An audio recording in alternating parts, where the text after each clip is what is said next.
For one nurse, the choice was simple: a man's life or her job. The hospital she worked for allegedly forced her to make that choice, and in their eyes, she chose wrong. But the fallout from that one decision would supposedly ripple far beyond the hospital walls, kicking up a firestorm of public outrage and ending in a showdown that forced an entire institution to ask itself what it really stood for. It's a story that has spread across the internet for years, a viral tale of quiet heroism and systemic failure. It gets passed between nurses on their breaks, shared in veterans' forums, and whispered about online. Some say it's a modern-day parable, a fictional tribute to the countless unsung heroes in healthcare. Others swear every word is true. While pinpointing a single verifiable incident with these exact names is difficult, the story persists, often centered around a compassionate nurse named Emily Carter. Today, we're delving into that powerful story, because whether it is a documented event or a potent legend, its message is undeniably real. It shines a light on the dangerous friction between bureaucratic red tape and the fundamental duty to save a life. It also forces us to ask a critical question. In a crisis, what matters more, the rules we write or the humanity we serve? The story is usually set in a place like Riverside General Hospital. By all accounts, it wasn't a bad hospital. In fact, its state-of-the-art facilities and top specialists made it a pillar of the community. But like so many healthcare institutions, it was also groaning under the weight of its own rules. It was a labyrinth of regulations and a fortress of paperwork where efficiency was king.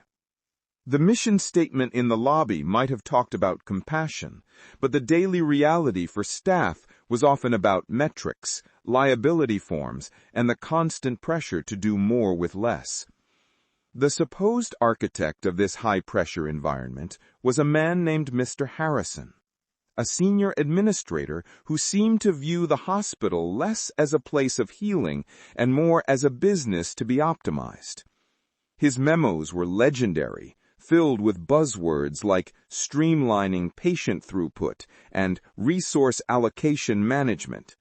He wasn't a villain in the mustache-twirling sense. He was simply the embodiment of the system itself.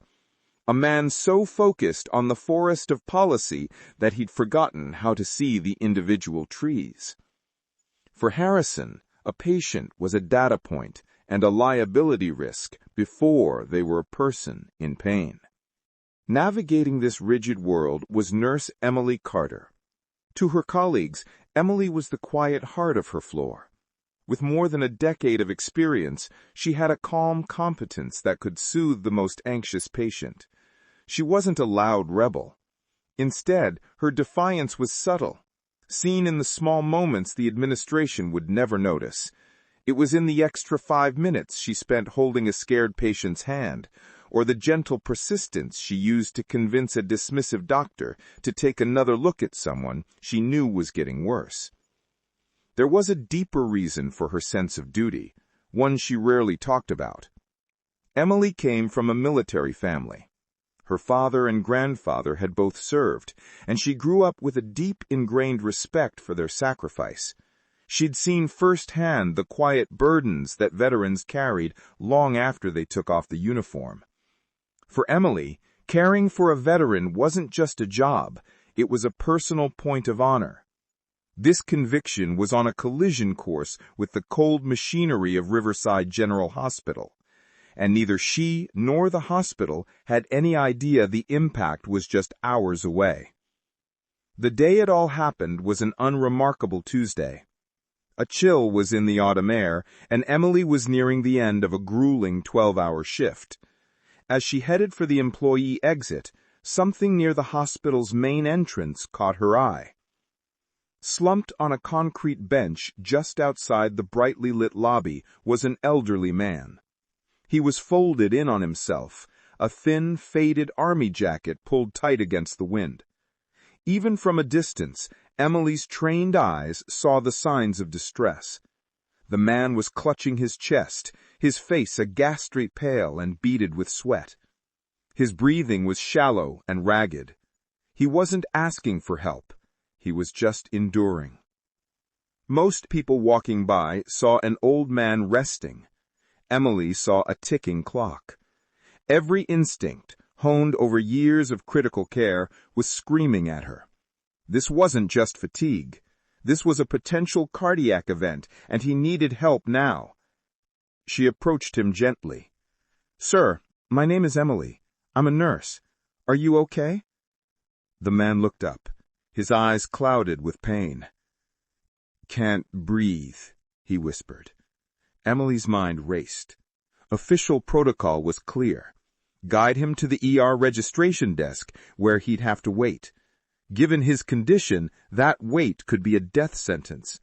She could see the ER was already packed and might even be on divert, meaning it was at capacity. Walking him in would mean throwing him into a system designed for process, not for his immediate, life-threatening need. The conflict was immense. Her training screamed at her to act. Her personal honor, seeing the worn insignia on his old jacket, compelled her to help this veteran. But the voice of Mr. Harrison and the administration echoed in her head, warning of the consequences of breaking protocol. Saving his life meant risking her career. But looking into the veteran's pain-filled eyes, Emily realized it wasn't really a choice at all. The decision was made in a heartbeat. Bureaucracy could wait. A life could not. With a resolve that pushed aside all fear, Emily told the man, "Stay right here. I'm going to help you." She didn't run to the registration desk. She turned, strode back into the hospital, and grabbed an empty gurney from an alcove, a flagrant breach of protocol. A security guard started to approach, but Emily's look of fierce determination stopped him in his tracks. He simply watched as she and a bystander gently lifted the frail man onto the gurney. She bypassed the chaotic ER waiting room, pushing the gurney through staff-only doors. She knew of a small, rarely used triage bay, and it was her only shot. She was moving an undocumented patient through the hospital, completely off the official grid. Once inside, her hands moved with practiced efficiency. She hooked him up to a cardiac monitor, which immediately blared a warning. His heart rate was dangerously erratic. His oxygen saturation was critically low. He was literally suffocating. Without hesitation, she fitted him an oxygen mask over his face. According to the story, a younger nurse peeked through the curtain, her eyes wide with terror.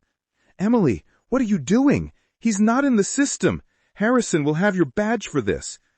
"Then he can have it," Emily replied, her focus never leaving the monitor.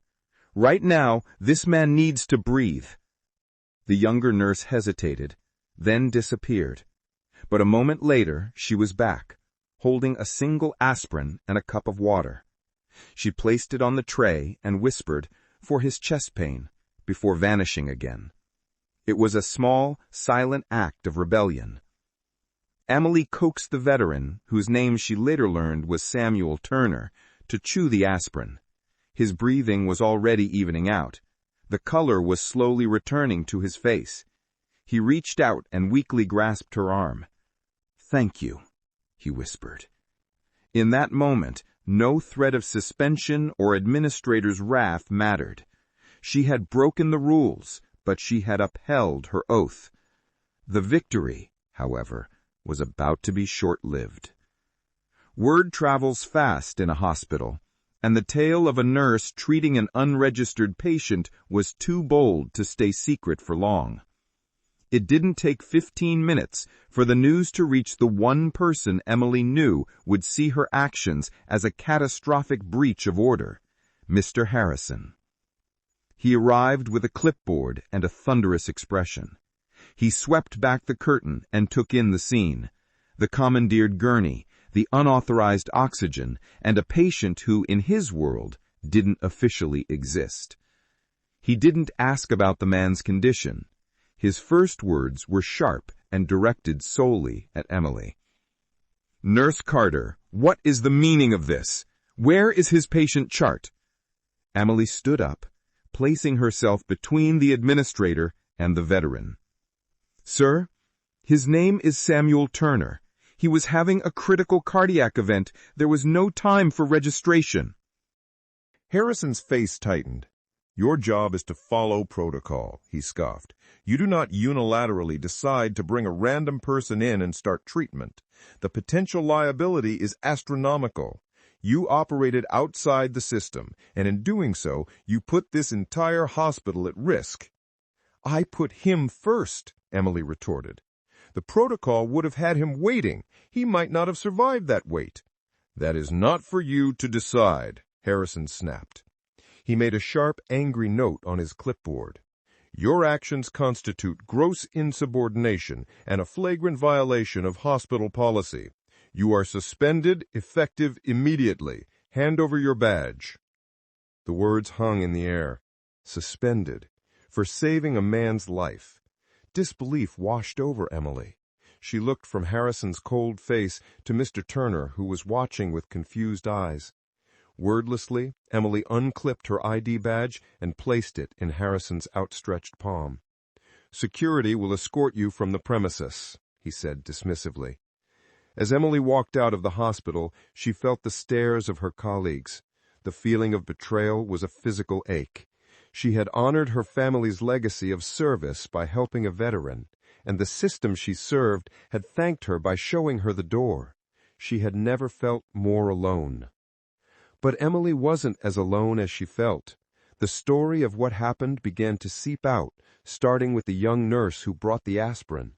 Outraged, she reportedly posted an anonymous message on a private forum for healthcare professionals. "Today, one of the best nurses I've ever known was suspended.